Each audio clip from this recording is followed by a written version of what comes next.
Brought to you by V-Guard.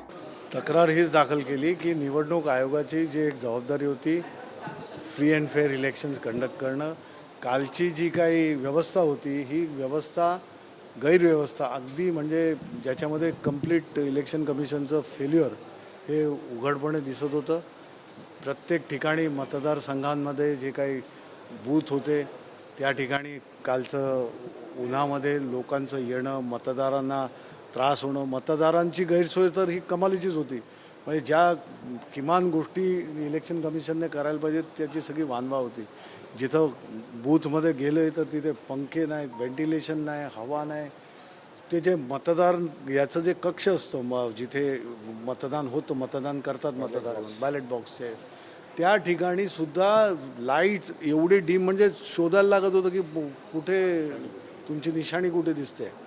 या सगळ्या गैरसोयी मग तुम्ही स्वच्छ वातावरणामध्ये कसला आणि निवडणुकीचा हा लोकशाहीचा सगळ्यात मोठा उत्सव आहे. लोकसभेची निवडणूक म्हटल्यानंतर हा उत्सव अशा रीतीने साजरा केला जातो आणि या उत्सवाची तयारी ही हा प्रश्न आम्ही आमच्या याच्यामध्ये केला. त्याच्याबरोबरीनं आतमध्ये जे काही तुमची व्यवस्था असते निवडणूक आयोगातर्फे मतदारांना व्यवस्थित त्यांना एक असिस्टन्स म्हणून जी काही मदतीची व्यवस्था असते ती एवढी ढिसाळ होती. मतदान संथगतीने का होत होतं?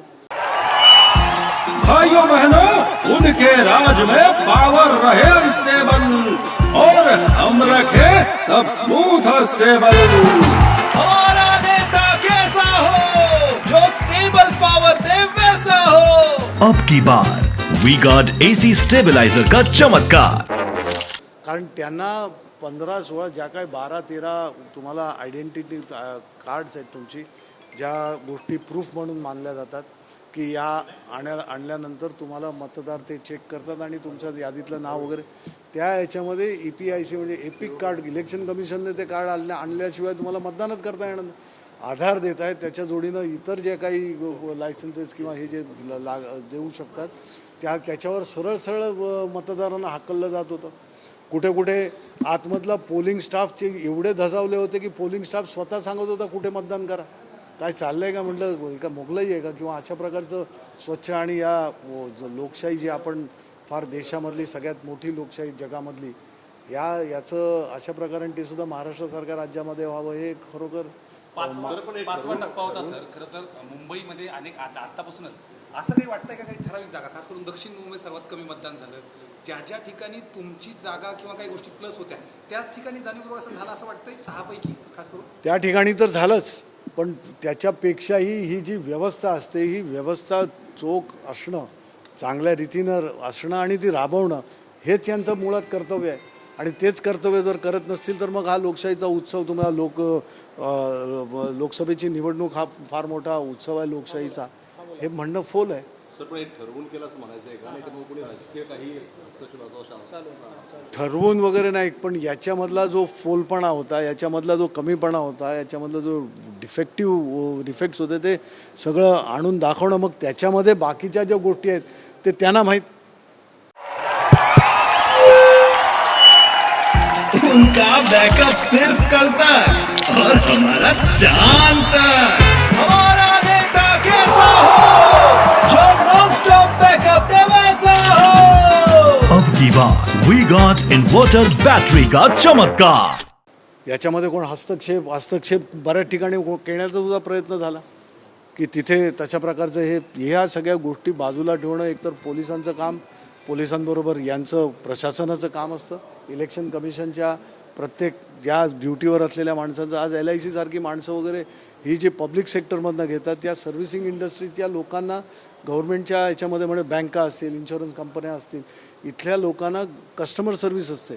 त्यांच्या डोक्यावर टार्गेट कंप्लीट करणं वगैरे विविध त्यांच्यावर ऑलरेडी प्रेशर्स असतात आणि त्यामध्ये इलेक्शन कमिशनसारख्या ड्युटी जे काही आज कोर्टाची सुद्धा ऑर्डर आहे म्हणे की हे देशासाठीचं काम आहे, देशासाठीचं काम आहे तर त्यासाठी लोक येतात सुद्धा, परंतु आल्यानंतर त्या प्रकारच्या सुविधा देणं आज तुमच्या सोशल मीडियामध्ये म्हणा, वृत्तपत्रांमध्ये सुद्धा या ड्युटीवर आलेल्या लोकांना रात्री राहायची सोय तिथे काय कसली काही नाही, अगदी उघड्यावर ते झोपलेले वगैरे सुद्धा छायाचित्र ते प्रसिद्ध झाली. तर ही हाल अपेष्टा का? आणि मग याचा उत्सव म्हणून तुम्ही म्हणता तर मग हा विरोधाभास कसा? याचा परिणाम तुमच्या मतदानावरती होईल? मतदारांवर शेवटी मतदानाची जी काय गती असते किती वेळ लागतो. आज जी लोक बसलेली आहेत एका बूथमध्ये ॲट अ टाईम 2-3-4 मतदार ॲट अ टाईम जाऊ शकतात एकामागून एक, की ज्यांची पडताळणी वेगवेगळ्या ठिकाणी होते. शेवटी बोटाला शाई लागते, लगेचच्या लगेच तुम्ही त्या कक्षामध्ये मतदार कक्षामध्ये जाता. तोपर्यंत दुसरे असतात त्या मतदारांची पुढच्या एकेका टप्प्याने छाननी होत असते की मतदाराजवळ असलेलं त्याने प्रूफ दाखवलं की या गोष्टी होतच नव्हत्या. एक माणूस आतमध्ये गेला की तो तिथे जोपर्यंत बाहेर येत नाही दुसरा मतदार आत जाऊ शकत नाही. आणि ढिसाळ व्यवस्था होती. त्या ढिसाळ व्यवस्थेचं सगळं नियोजन हे आलं पाहिजे.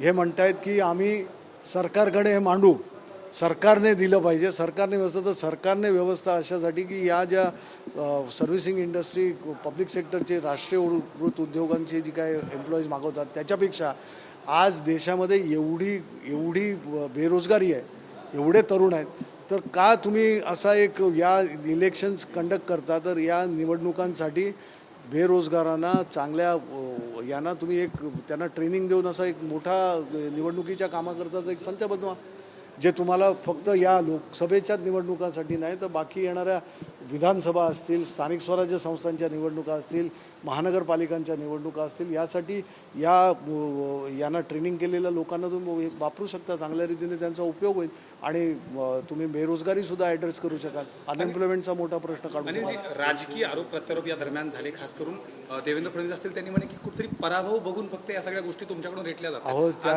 त्या गोष्टी ते जे बोलताय रडगाणं वगैरे या गोष्टींना अर्थ नाही. देवेंद्र फडणवीस हे सुविद्य आहेत. त्यांनी या गोष्टीचा विचार करावा की फील्डवर काय होत आहे. त्यांनी पाहिलेलं आहे, कारण तेही निवडणूक लढवत आलेले आहेत. पण या ज्या गोष्टी आहेत ह्या गोष्टी मांडणं किंवा या गोष्टी समोर आणणं म्हणजे तर रडगाणं म्हणत असतील तर मग लोकशाहीचा उत्सव वगैरे जो हा तुम्ही जो करता तर मग ते काय हे त्यांच्याजवळूनच विचारा त्यांना. त्यामुळे हे बोलणं बरोबर नाही. ज्या आहेत त्या सुधारणं त्याच्यामध्ये करणं आवश्यक आहे. याच्याकडे प्रॅक्टिकली बघा. ते आम्ही या व्यवस्था ज्यांच्या हातात आहे त्या निवडणूक आयोगाच्या CEO जवळ महाराष्ट्राच्या आपण ह्या मांडलेल्या आहेत. याचा नीट चांगल्या रीतीने विचार करून येणाऱ्या निवडणुकांमध्ये तशा प्रकारची गैरसोय मतदारांना आणि हे मतदानाची प्रक्रिया राबवणाऱ्या त्या संपूर्ण स्टाफला, लोकांना, त्या अधिकाऱ्यांना तिथेसुद्धा त्रास होणार नाही. सगळं व्यवस्थित चांगल्या रीतीने उत्सवाप्रमाणे हे निवडणुका पार पडतील अशी अपेक्षा आहे. त्यांनी म्हटलं की हे मी जरूर त्यांनी नोट डाऊन केल्या. त्यांनी जरूर मी मांडेन निवडणूक आयोग याच्याशी ECI चीफशी, CECशी आणि यामध्ये काय सुधारणा चांगली सुधारणा करून खऱ्या अर्थानं आम्ही हे करू. त्यांनी मान्य केलं म्हणजे थोडक्यात. See, that is lack of fund or whatever. The arrangement should be in place.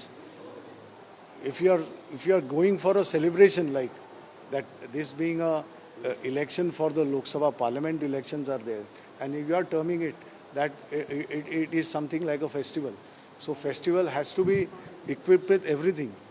That there should not be inconvenience caused to either the voters nor the people who are implementing it, who are putting it in practice. बऱ्याच मतदान यादीतून नावं गायब असल्याचं हे देखील उघडकीस आलं. या सगळ्या संदर्भात देखील काही चर्चा या बाबतीतही त्यांच्या निदर्शनास आणून दिलं. हा जो एक कंप्लीट प्रोसेस असतो BLO आणि BLA पक्षाचे BLA आणि प्रशासनाकडून म्हणजे इलेक्शन कमिशनकडून PLO ब्लॉक लेवल ऑफिसर असतो, ब्लॉक लेवल एजंट असतो, तो पक्षाचा कार्यकर्ता असतो.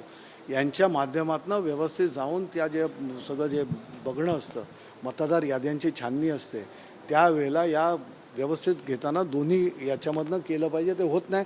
BLO जाऊन आपल्या पद्धतीनं काहीतरी करून आला की मग मतदारांची नावं गाळणं बिळणं हे प्रकार आक्षेपार्ह आहेत. ते आक्षेप त्याचे नोंदवलेले आहेत. Brought to you by V-Guard.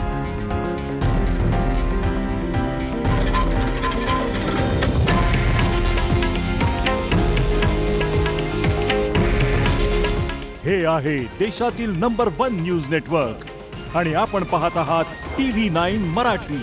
काळजी तुमची, हित महाराष्ट्राचं.